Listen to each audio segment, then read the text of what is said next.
मन मंदिरा गजर भक्तीचा.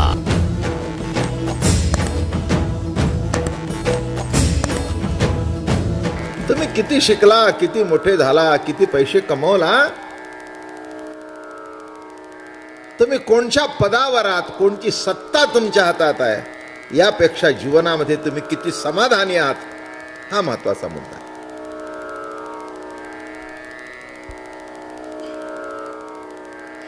एखाद्या माणसाने जगाला उपदेश करण्याकरता 50 पुस्तकं लिहिली असतील, पण त्याचं मन जर समाधानी नसेल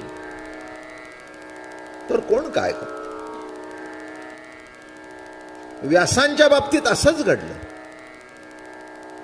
साधीसुधी पुस्तकं लिहिली नाहीत, तर महान जीवनाचं तत्वज्ञान सांगणारे ग्रंथ लिहिले. महाराज लिहितायत भागवतामध्ये, वेदार्थ सकळ पुराण व्यासे केली निर्माण, परितो नपवेची आपण निज समाधान हिताचे.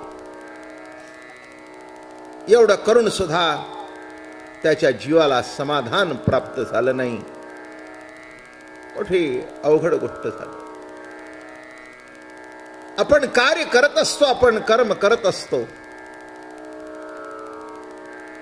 एखादं कार्य करताना जीव तोडून ते करतो, पण ते करून जर समाधान भेटलं नाही तर इंग्रजीमध्ये एक शेक्सपियरचं नाटक आहे, ऑल लव्हज लेबर लॉस्ट. म्हणजे एवढं करून सगळं फुकट गेलं. मराठीतली म्हण म्हणजे एवढं करून शेवटी मुसळ केरात गेलं. केलं पण समाधान नाही. तसं या ठिकाणी व्यासांना जे समाधान प्राप्त झालं, ते समाधान कशामुळे प्राप्त झालं तर या भागवत कथेमुळे. त्याच्यातलाच हा दशमस्कंद हे भगवंताचं हृदय आहे, आणि जी रास चालू आहे पंचाध्यायी ते भगवंताचे पंचप्राण आहे. कारण या रासेच्या माध्यमातून जीवशिवाचं ऐक्य आहे, मिलन आहे. मिलना करता जीवन आहे. बरं का, मिलन नसेल, प्रत्येक वस्तूमध्ये मिलन आहे. एक बाई भाजी करते, भिन्न प्रकारचे रस त्याच्यामध्ये टाकते, पण त्या रसांचं जेव्हा मिलन होतं तेव्हा ती एक रुची आगळी निर्माण होते.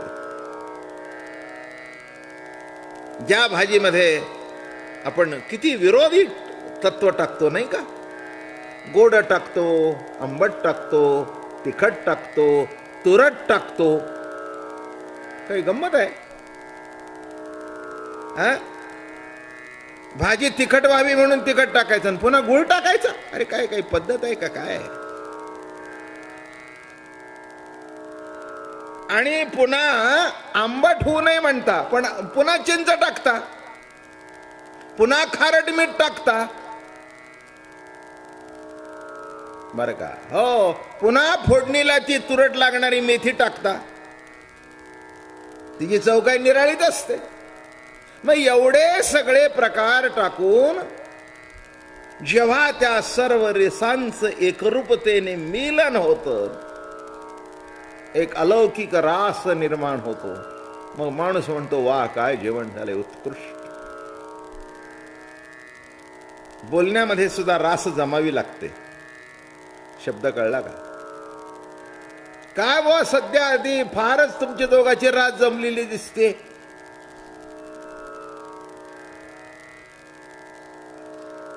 काय असं माणसं म्हणतात ना, दोन माणसं एकत्र आल्यानंतर, रोज भेटू लागल्यानंतर, गप्पा बिप्पा चालू लागल्यानंतर, काय अगदी मांडीवर थापा टाकून गप्पा मारताय, खूप रास जमलेली दिसते.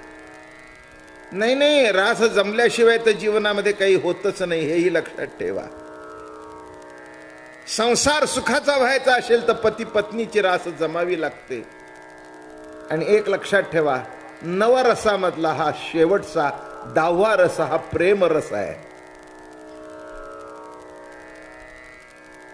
या कृष्ण चरित्रामध्ये सर्व रस आपल्याला बघायला मिळतील. रासेतून शृंगार रस मिळतील, अद्भुत रस मिळतील, वीर रस पाहायला मिळेल, शृंगार रस पाहायला मिळेल. सर्व रसांचं एकीकरण नामे हा भगवंताची रासलीला. आणि असा विषय मांडत मांडत आपण इथपर्यंत आलो की अहंकार निर्माण झाला. काय घडलं? अहंकार झाला. एक सांगू का, चांगल्या गोष्टीचा सुद्धा अहंकार होऊ नये. चांगली गोष्टी स्वीकारताना सुद्धा लीनतेने स्वीकारावी,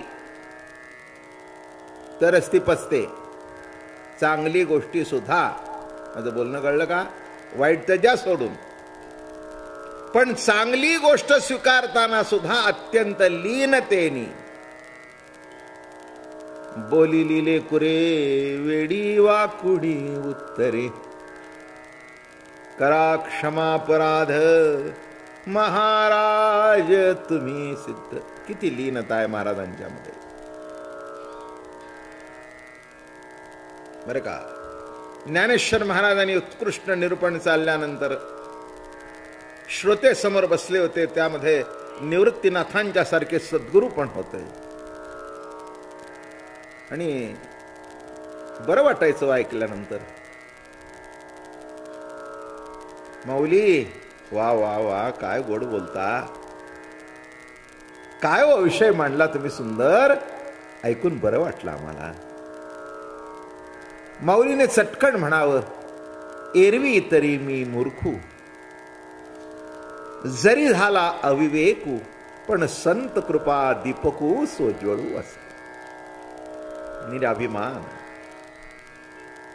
काय तुम्हाला वाटतं मी ज्ञानेश्वर बोलतो, तुम्हाला वाटतं मी ज्ञानदेव बोलतो? नाही हो, तसा मी मूर्ख आहे. एरवी तरी मी मूर्खू, जरी झाला अविवेकू, पण संत कृपा दीपकू स्वज्वळू असे. श्री गुरु कृपा काय न होय, ज्ञानदेव म्हणे श्री गुरुची कृपा काय करू शकत नाही.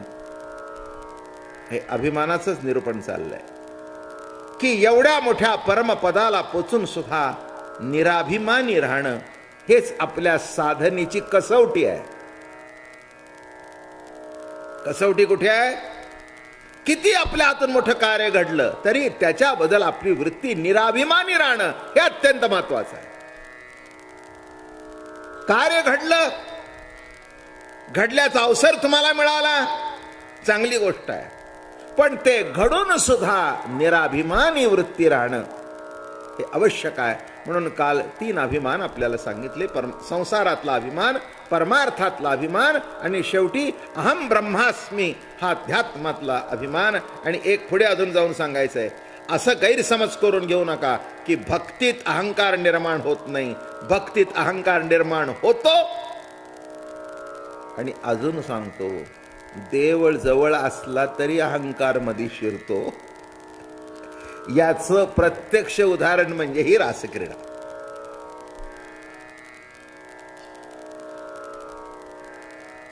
जरा दुसऱ्या अंगाने सांगतो, देव सुद्धा मोठा मजेशीर आहे. खरंच आहे. दुसरं मत मानतो की ईश्वरी सत्ता जिथे आहे तिथे निरहंकारी वृत्तीच असावी, तिथे अहंकार शिरतोच कसा. त्याचा भाग असा आहे, आपल्या भक्ताकडून छोटी छोटी चुका देव एवढ्या करता करून घेतो की तो सुद्धा लेवलला राहावा. एकदमच डोक्यात हवा शिरल्यानंतर फारच गोंधळ होईल. जरा लेवल राहावं. काय राहावं? एकदमच तुम्ही म्हणाल मी देव झालो, संपलं.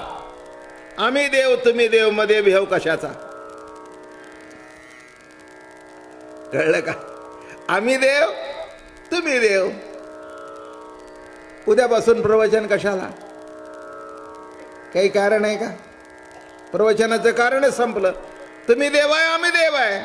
कशाची कुणाला भीती नाही. तसं नाही आहे. निरहंकारी वृत्ती राहणं. आणि गोपींच्या मनामध्ये अहंकार निर्माण झाला की आमच्यासारखं कोणी भाग्यवान नाही. ऐकावे चरित्र परीक्षिती राजा, बरोबरी जाया एकासे. तोडोनिया पुष्पे गुंफोनिया हार, घालती श्रीधर तिजवरी. ने क्षणभरी योगियांचे ध्यानी, घालित सेवेनी आवडेनी. मग देवाने काय केलं, या सगळ्यांना सोडून दिलं आणि एकीला बरोबर घेतलं. तिचं नाव होतं राधा. रमण स्वरूपाची जिला धारणा होती ती राधा.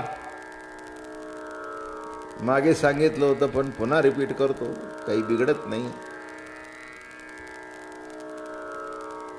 पुढे वाहत जाते ती धारा, उलटी वाहते ती राधा. काय सांगितलं होतं मागे? पुढे वाहत जाते ती धारा. जे संसाराकडे वाहत जातात त्या धारा, ज्या वेळेला ती धारा उलटी फिरते तेव्हा ती राधा होते.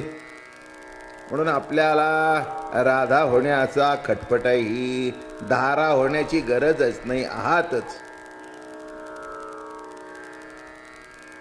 काय म्हटलं मी? धारा तर आहातच की. सगळ्याची पावलं संसाराकडे चालत गेलेलीच आहेत, पुढे सरकतायत. कोण मागे सरकलाय? कोणी मागे वळून बघतोय का? मागे सरकलाय का? नाही. पण हे वैशिष्ट्य आहे बर का. त्या बोलाच्या ओघामध्ये आठवलंय का? चांगलं आहे, सुंदर आहे. जेव्हा भगवंतानी त्या गोपिकांना डासलं, राहिलेले विषय आठवतात नंतर मग सांगतो मी तुम्हाला. तसं काही नाही, जेवढं आठवेल तेवढं सांगेन. आता नाही आठवेल ते माझ्या हातात नाही. जेव्हा त्या भगवंतांनी बासरी वाजवली, ते काल चरित्र सांगितलं मी तुम्हाला, त्यांनी नाव ठेवलं. मग त्यांनी त्या बायकांनी चरित्र सांगितलं की अरे बाबा, जो देहाचा पती होता तो सुटला, मूळच्या पतीने हाक मारल्यानंतर मूर्ती टाकून त्याचेच हाकेला धावणं हे बरोबर आहे. त्याच्यावर चर्चा ही आपल्या पुढे मांडली. मग दुसऱ्या गोपीने अजून एक उदाहरण सांगितलं. म्हणे प्रभू, तुझ्या बासरीचं इतकं कौतुक आहे, अलौकिक आहे की यमुनेच्या पाण्यामध्ये जर फुल टाकलं तर ते पुढे वाहत जातं. पण तुझी बासरी इतकी नटखट आहे की जिथून आवाज निघतो तिथे घेऊन जाते. बोलणं कळलं का? काय? जिथून आवाज आला, यमुनेत फुल टाकलं, पुढे वाहत गेलं. पण तुझा जिथून आवाज आला, आपलं तसंच आहे ना, जिथून आवाज येतो तिथे आपण जातो. तसं तुझ्या मुरलीची ध्वनी अकस्मित पडली कानी, मग जिथून आवाज आला तिथे आणतो. तसं या ठिकाणी लक्षात घ्या. महाराज म्हणतायत, एक बरोबर कोणीतरी होती, तिला घेऊन गेले. ती एकीचं भाग्याचं वर्णन करतात नामदेव महाराज. तोडोनिया पुष्पे गुंफोनिया हार, घालती श्रीधर तिजवरी. राधा आहे ती. मग भगवंतानी एकटीच ती असल्या कारणाने सुंदर सुंदर फुलं तोडली, त्या फुलांचा हार केला, त्या फुलांची वेणी केली, तिच्या गळ्यामध्ये घातला, तिच्या डोक्यामध्ये माळल्या. मोठं कौतुक आहे नाही का? मोठा आनंद आहे. सिद्धांत असा आहे की जीवाला प्रभू सजवत असतो, पण जीवाला प्रभू सजवतो हे कळत नाही, म्हणून तो म्हणतो मी चांगला दिसतो, मी सुंदर दिसतो. फुलांचे अंकार घातले तसे हे शब्द स्पर्श रूप रस गंध पंच ज्ञानेंद्रिय पंच कर्मेंद्रिय विषय मन बुद्धी हे प्रभूने घातलेले अलंकार आहेत. मन मंदिरा गजर भक्तीचा.